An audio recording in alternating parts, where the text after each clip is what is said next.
வணக்கம். செந்தணலின் பிரதான செய்திகள். விரிவான செய்திகளுக்கு முன் தலைப்புச் செய்திகள். எதிர்வரும் ஜனாதிபதி தேர்தலை தமிழ் மக்கள் புறக்கணிக்க வேண்டியதன் அவசியம் குறித்து மட்டக்களப்பில் பிரச்சார பணிகள் முன்னெடுக்கப்பட்டுள்ளன. எதிர்வரும் 30ஆம் நாள் வலிந்து காணாமல் ஆக்கப்பட்ட உறவுகளால் முன்னெடுக்கப்படவுள்ள போராட்டங்கள் குறித்து வலிந்து காணாமல் ஆக்கப்பட்ட உறவுகளின் முல்லைத்தீவு மற்றும் மன்னார் மாவட்டங்களின் சங்க தலைவிகளால் ஊடக சந்திப்புகள் நடாத்தப்பட்டுள்ளன. ஜனாதிபதி தேர்தலுடன் தொடர்புடைய முறைப்பாடுகளின் எண்ணிக்கை 1000-ஐ கடந்துள்ளதாக தேர்தல்கள் ஆணைக்குழு தெரிவித்துள்ளது.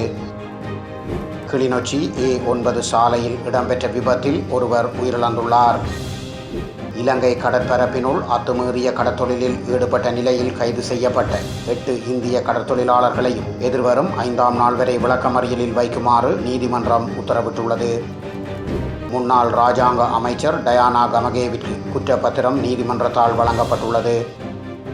ஜனாதிபதி வேட்பாளர் சரத் பொன்சேகாவின் தேர்தல் பிரசாரத்தை மக்கள் புறக்கணித்துள்ள சம்பவம் இடம்பெற்றுள்ளது. முன்னாள் அமைச்சர் A.H.M. பௌசிக்கு ஒத்திவைக்கப்பட்ட 2 ஆண்டு கால கடூழிய சிறை தண்டனை விதிக்கப்பட்டுள்ளது. இஸ்ரேல் மீதான ஹிஸ்புல்லா அமைப்பின் தாக்குதல் குறித்து அமெரிக்கா கடும் அதிருப்தி அடைந்துள்ளதாக தெரிவிக்கப்பட்டுள்ளது. பாகிஸ்தானின் பலுகிஸ்தானில் பெய்து வரும் தொடர் மழை காரணமாக 11 குழந்தைகள் உட்பட 22 பேர் உயிரிழந்துள்ளனர். தொடர்பான விரிவான செய்திகள். எதிர்வரும் ஜனாதிபதி தேர்தலை தமிழ் மக்கள் புறக்கணிக்க வேண்டியதன் அவசியம் குறித்து மட்டக்களப்பில் பிரச்சார பணிகள் முன்னெடுக்கப்பட்டுள்ளன. எதிர்வரும் ஜனாதிபதி தேர்தலை தமிழ் மக்கள் புறக்கணிக்க வேண்டியதன் அவசியத்தை வலியுறுத்தி தமிழ் தேசிய மக்கள் முன்னணியினால் முன்னெடுக்கப்பட்டு வரும் பிரசாரமும் துண்டு பிரசுரம் வழங்கும் நிகழ்வும் இன்று மட்டக்களப்பில் முன்னெடுக்கப்பட்டுள்ளது. மட்டக்களப்பு மாவட்டத்தின் வவுணதீவு பிரதேச செயலக பிரிவுக்கு உட்பட்ட வவுணதீவு, குறிஞ்சாமுனை, கண்ணங்குடா, காஞ்சிரங்குடா, மண்டபத்தடி, ஐயக்ககுளம், கரையக்கத்தீவு ஆகிய கிராமங்களில் உள்ள வீடுகள் மற்றும் பொது இடங்களில் இந்த பிரசார பணியும் துண்டு பிரசுரம் வழங்கலும் முன்னெடுக்கப்பட்டுள்ளன. தமிழ் தேசிய மக்கள் முன்னணியின் தேசிய அமைப்பாளர் தர்மலிங்கம் சுரேஷ் தலைமையிலான தமிழ் தேசிய மக்கள் முன்னணியினரால் இந்த பிரசாரம் முன்னெடுக்கப்பட்டதுடன் எதிர்வரும் ஜனாதிபதி தேர்தலை தமிழ் மக்கள் புறக்கணிக்க வேண்டியதன் அவசியம் குறித்து மக்களுக்கு தெளிவூட்டல்கள் வழங்கப்பட்டுள்ளன.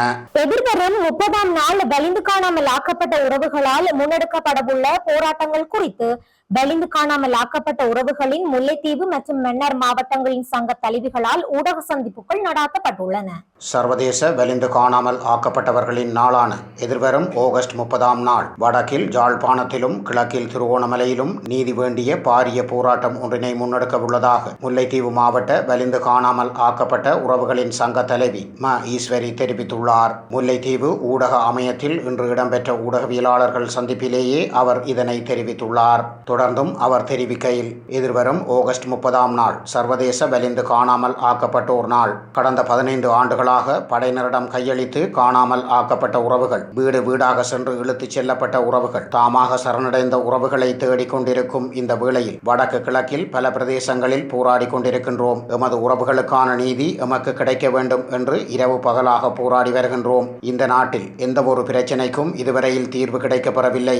ஆனால் நாங்கள் போராடி கொண்டிருக்கும் வேளையில் பல ஆணைக்குழுக்களை அமைத்துக் கொண்டிருக்கிறார்கள் என ஆதங்கம் வெளியிட்டிருந்தார். அதேவேளை இன்று மன்னார் மாவட்ட வலிந்து காணாமல் ஆக்கப்பட்டோர் சங்க தலைவி மனுவல் உதயச்சந்திரா எதிர்வரும் 30ஆம் நாள் சர்வதேச வலிந்து காணாமல் ஆக்கப்பட்டோர் நாளை முன்னிட்டு தம்மால் முன்னெடுக்கப்படவுள்ள போராட்டம் குறித்து ஊடக சந்திப்பொன்றை நடாத்தி கருத்து தெரிவித்துள்ளார். அதில் அவர் தெரிவிக்கையில், நாங்கள் கடந்த 15 ஆண்டுகளுக்கு மேலாக வீதியில் இருந்து போராடி வருகிறோம். எனினும் எங்களுக்கு இதுவரை எந்தவித பதிலும் கிடைக்கவில்லை என தெரிவித்தார். இலங்கை அரசாங்கத்திடம் இருந்தும் சரி, சர்வதேச தரப்புகளிடம் இருந்தும் சரி, எவ்வித சமிக்ஞைகளும் கிடைக்கவில்லை. இந்த நிலையில் வடக்கு கிழக்கில் உள்ள 8 மாவட்டங்களையும் சேர்ந்த காணாமல் ஆக்கப்பட்டவர்களின் உறவுகளாகிய நாங்கள் தொடர்ந்தும் ஒற்றுமையாக சர்வதேசத்திடம் குரல் எழுப்பி வருகின்றோம். எதிர்வரும் 30ஆம் நாள் வெள்ளிக்கிழமை காலை யாழ்ப்பாணம் ஆரியகுளம் சந்தியிலிருந்து முனியப்பர் கோவில் வளாகம் வரையும் எமது போராட்டம் மற்றும் ஊர்வலம் இடம்பெறும். குறித்த போராட்டத்தில் கலந்து கொண்டு எமது உறவுகளை மீட்க குரல் கொடுப்போம் என மன்னார் மாவட்ட வலிந்து காணாமல் ஆக்கப்பட்ட உறவுகளின் சங்க தலைவி மனுவல் உதயச்சந்திரா தெரிவித்துள்ளார்.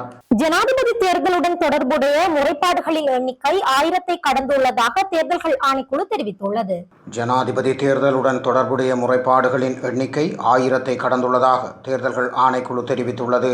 இதன்படி கடந்த ஜூலை மாதம் 31ஆம் நாள் தொடக்கம் நேற்றைய நாள் வரையான நாட்களில் 1052 முறைப்பாடுகள் கிடைத்துள்ளதாக தேர்தல்கள் ஆணைக்குழு தெரிவித்துள்ளது. நேற்றைய நாளில் மாத்திரம் 127 முறைப்பாடுகள் பதிவாகியுள்ளதாக ஆணைக்குழு தெரிவித்துள்ளது.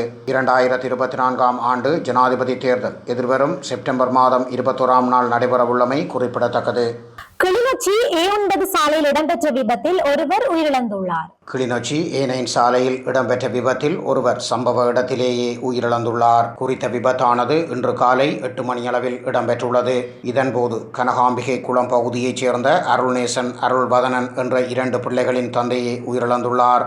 சம்பவம் பற்றி தெரிகையில் ஆட்களை ஏற்றுவதற்காக 155ஆம் கட்டை சந்தியில் குறுந்தூர பேருந்து தரிப்பிடத்தில் நிறுத்தப்பட்டிருந்த நிலையில் கிளிநொச்சி நோக்கி பயணித்த உந்துருளியொன்று பேருந்தை முந்திச் செல்ல முற்பட்ட போது அதே திசையில் வந்த பாரவூர்தி குறித்த உந்துருளியை மோதியதில் விபத்து இடம்பெற்றுள்ளது.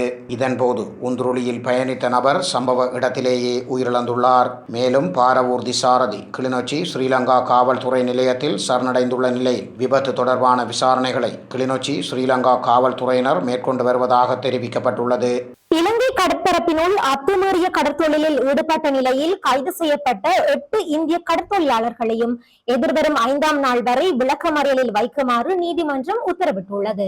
இலங்கை கடற்பரப்பினுள் அத்துமீறி நுழைந்து கடற்தொழிலில் ஈடுபட்ட நிலையில் தலைமன்னாரில் கைது செய்யப்பட்ட தமிழ்நாடு ராமநாதபுரம் மாவட்டம் ராமேஸ்வரத்தைச் சேர்ந்த 8 கடற்தொழிலாளர்களையும் அடுத்த மாதம் 5ஆம் நாள் வரை விளக்கமறியலில் வைக்க உத்தரவிடப்பட்டுள்ளது. குறித்த உத்தரவினை இன்று மன்னார் நீதிமன்றம் பிறப்பித்துள்ளது. இலங்கை கடற்பரப்பினுள் நேற்று இரவு அத்துமீறி சட்டவிரோதமாக விசைப்படகொன்றில் கடற்தொழிலில் ஈடுபட்ட 8 கடற்தொழிலாளர்கள் மன்னார் ஸ்ரீலங்கா கடற்படையினரால் கைது செய்யப்பட்டிருந்தனர். இந்நிலையில் கடற்படையினரின் விசாரணைகளை தொடர்ந்து இன்று பகல் மன்னார் மாவட்ட கடற்தொழில் நீரியல் வளத்துறை அதிகாரிகளிடம் ஒப்படைத்திருந்தனர். கடற்தொழில் திணைக்கள அதிகாரிகளின் மேலதிக விசாரணைகளின் பின்னர் இன்று பிற்பகல் மன்னார் நீதிமன்றத்தில் முன்னிலைப்படுத்தப்பட்டனர். இதன்போது விசாரணைகளை முன்னெடுத்த மன்னார் நீதவான் அவர்களை அடுத்த மாதம் 5ஆம் நாள் வரை விளக்கமறியலில் வைக்குமாறு உத்தரவிட்டுள்ளார்.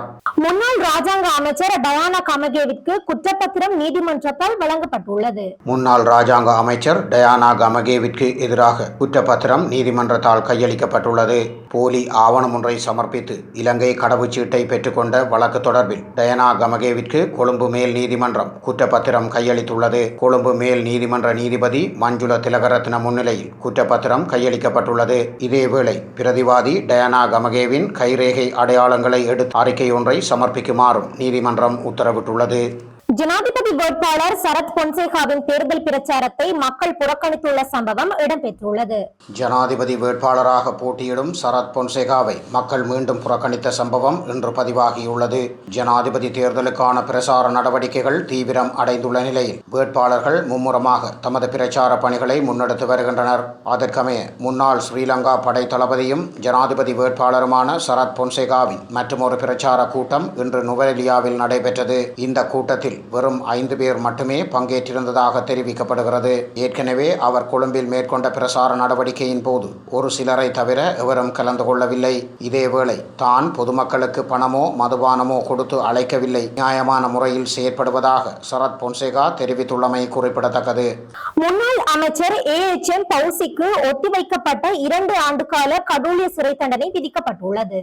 முன்னாள் அமைச்சர் AHM பௌசிக்கு ஒத்திவைக்கப்பட்ட 2 ஆண்டு கால கடூழிய சிறை தண்டனை விதிக்கப்பட்டுள்ளது.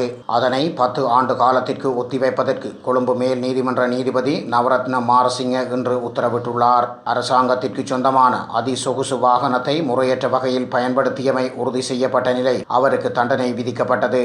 இன்றைய வழக்கு விசாரணையின் போது ஒத்திவைக்கப்பட்ட சிறை தண்டனையுடன் 4 லட்சம் ரூபாய் அபராதம் செலுத்துமாறும் நீதிபதி உத்தரவிட்டுள்ளார். குற்றவாளியாக அறிவிக்கப்பட்டுள்ள பௌசி 2010ஆம் ஆண்டு அனர்த்த முகாமைத்துவ அமைச்சராக செயற்பட்டார். இதன்போது அமைச்சின் செயற்பாடுகளுக்கு நெதர்லாந்தில் இருந்து சுமார் 2 கோடி ரூபாய் பெறுமதியான சொகுசு வாகனம் வழங்கப்பட்டது. எனினும் ஃபவுசி குறித்த வாகனத்தை தனது தனிப்பட்ட பாவனைக்காக பயன்படுத்தியதை ஏற்றுக்கொண்டுள்ளார். நிதியமைச்சு வாகனத்தின் பராமரிப்புக்காக சுமார் 10 லட்சம் ரூபாய் பணம் செலவழித்தமை போன்ற 4 குற்றச்சாட்டுகளின் கீழ் சட்டமா அதிபரினால் தொடுக்கப்பட்ட வழக்கு இன்று விசாரணைக்கு எடுத்துக் கொள்ளப்பட்டது. இதன்போது தனக்கு எதிரான குற்றச்சாட்டுக்களை அவரது சட்டத்தரணிகள் ஊடாக ஏற்றுக்கொண்டமை குறிப்பிடத்தக்கது. இனி சர்வதேச செய்திகள். இஸ்ரேல் மீதான ஹிஸ்புல்லா அமைப்பின் தாக்குதல் குறித்து அமெரிக்கா கடும் அதிருப்தி அடைந்துள்ளதாக தெரிவிக்கப்பட்டுள்ளது.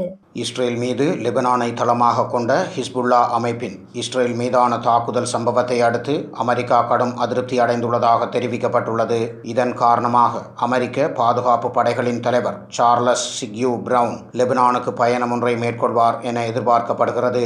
கடந்த ஞாயிற்றுக்கிழமை எகிப்திய ஜனாதிபதி அப்தெல் ஃபத்தா அல் சசியுடன் பேச்சுவார்த்தை நடத்துவதற்காக கெய்ரோவிற்கு பயணம் செய்திருந்த சிக்யூ பிரவுன் இஸ்ரேலுக்கு செல்வதற்கு முன் பிராந்திய மோதலை தடுப்பதற்கான அமெரிக்க முயற்சிகளின் ஒரு பகுதியாக லெபனான் செல்வார் என கூறப்படுகிறது. ஈராக், சிரியா மற்றும் ஜோர்தான் போன்ற நாடுகள் ஈரானின் கொள்கைகளுடன் நகர்வதோடு ஏமனின் ஹவுதிகள் செங்கடலில் இஸ்ரேலுக்கு எதிராக தாக்குதல் மேற்கொண்டு வருகின்றனர். இது அமெரிக்க துருப்புக்களை மீண்டும் மத்திய கிழக்கிற்கு அழைக்க வழிவகுக்கும் என ஆய்வாளர்கள் எச்சரிக்கின்றனர். ஈரானின் படைத்தரப்பு என்ன திட்டங்களை வைத்திருந்தாலும் அதனை ஈரானின் அரசியல் தலைவர்கள் சிந்தித்து முடிவெடுக்க வேண்டும் என்று பிரவுன் லெபனான் பயணத்தின் போது கூறியிருந்தார். மேலும் அமெரிக்க ஜனாதிபதி ஜோ பைடனின் நிர்வாகம் ஹமாஸ் மற்றும் இஸ்ரேலுக்கிடையே காசா பகுதியில் தற்போது 11வது மாதமாக நடந்து வரும் போரின் வளர்ச்சியை கட்டுப்படுத்த முயற்சிக்கிறது எனவும் பிரவுன் தெரிவித்துள்ளார். பாகிஸ்தானின் பலுகிஸ்தானில் பெய்து வரும் தொடர் மழை காரணமாக 11 குழந்தைகள் உட்பட 22 பேர் உயிரிழந்துள்ளனர். பாகிஸ்தானின் பலுகிஸ்தானில் கடந்த சில நாட்களாக பெய்து வரும் தொடர் மழை காரணமாக 11 குழந்தைகள் உட்பட 22 பேர் உயிரிழந்துள்ளதாக தெரிவிக்கப்பட்டுள்ளது. அத்துடன் இந்த அனர்த்தம் காரணமாக 13 பேர் காயமடைந்துள்ளதாகவும் பலுகிஸ்தான் மாகாண பேரிடர் மேலாண்மை ஆணையம் தெரிவித்துள்ளது. இதேவேளை மழையினால் 5448 பேர் பாதிக்கப்பட்டுள்ளதாகவும் 158 வீடுகள் சேதமடைந்துள்ளதாகவும் தெரிவிக்கப்பட்டுள்ளது. மேலும் 102 ஏக்கர் விவசாய நிலங்களும் 35 கிலோமீட்டர் வீதிகளும் திடீர் வெள்ளத்தால் அழிந்துள்ளதாகவும் கடும் மழை காரணமாக 7 பாலங்கள் சேதமடைந்துள்ளதாகவும் பல கால்நடைகளும் உயிரிழந்திருப்பதாகவும் தெரிவிக்கப்பட்டுள்ளது. இத்துடன் செய்திகள் நிறைவடைகின்றன. வணக்கம்.